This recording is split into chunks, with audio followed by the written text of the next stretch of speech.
것 같아요. 그렇죠. 네. 예, 그렇죠. 이럴 경우에 이제 세입자 입장에서 어떤 법적 조치를 취하면 제일 좀 손쉽게 비용도 없이 대응을 할 수가 있을까요? 그 기본적으로 이제 이게 그 세입자가 그 야박하게 뭐 소송해서 소송비용 청구하고 이런 부분을 이제 말씀드렸습니다만, 네. 어찌 보면은 그 근본 책임, 음, 법적인 책임은 그 제때 돈을 못 돌려줘서 생긴 문제잖아요.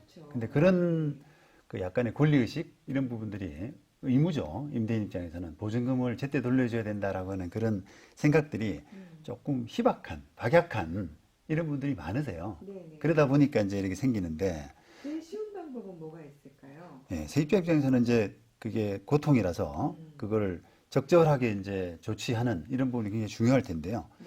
일단 뭐 보증금 못 받게 되면 뭐 보증금 소송, 음, 보증금 달라라고 하는 보증금 소송, 그다음에 그 보증금 빼가기 전에 네. 이사를 가야 된다라고 하면은 임차권 등기 네. 신청 이런 네. 것들이 이제 가장 기본적인 절차가 되겠죠. 임차권 등기는 어떤 건지 좀 설명을 해주시겠어요?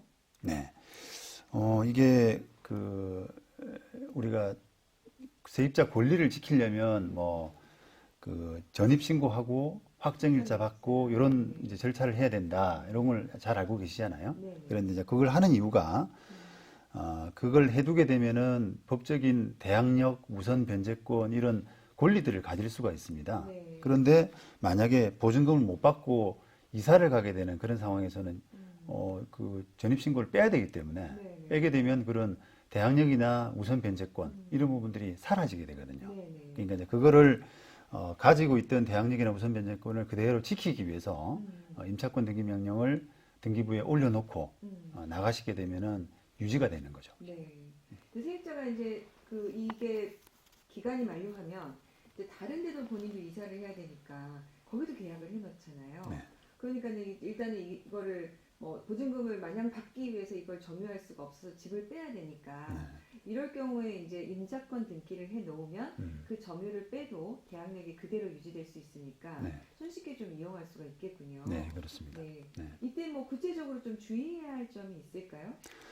지금 법적으로는 이제 임차권 등기라는 제도가 있으니까요. 네. 그 아까 대항력이나 우선 변제권을 지키기 위해서 이제 그렇게 해두고 나가면 된다. 라는 거는 많이들 알고 계신데 네. 이걸 제가 실무상으로 좀 겪어보니까 이게 가급적이면은 그 어른들 말씀, 옛날 그 우리가 나이 드신 분들이 보증금 받기 전에는 나오지 마라. 네. 웬만하면 좀 불편하더라도 거기 살아라. 이런 말씀들을 많이 하시거든요. 근데 그게 사실 맞는 이야기입니다. 네. 우리가 임차권 등기에서 획 나가버리는 것보다는 그냥 버티고 조금 주인을 압박하면서 거기 있는 게 나은데요. 네. 왜냐하면은 이게 그냥 이사를 가버리게 되면 그 집에서 나타나는 일어나는 어떤 법적인 변화 이런 부분들을 놓치게 돼 버려요. 그래서 그런 부분들이 이제 뭐가 있냐라고 하게 되면 그 경매가 만약에 들어간다라고 할 때 네. 법원에서 뭐 시가 감정도 나오고 또 현황 조사도 나오고 세입자 조사를 하지 않습니까? 네. 그런 부분들을 좀 놓칠 수가 있고요. 그다음 또 여러 가지 법원 통지들 이런 부분들도 임대차 목적물로 오는 경우가 많은데 네. 그것도 놓치게 되고 또 심지어는 임대인이 돈이 급해가지고 임차권 등기가 되어 있는 상태에서 다른 세입자한테 또 문을 따고 다른 세입자한테 세를 주는 네. 그런 경우까지도 생깁니다. 그래요. 예. 해결이 복잡해지죠. 그렇게 되면. 그렇네요. 네. 우리 지금 청취자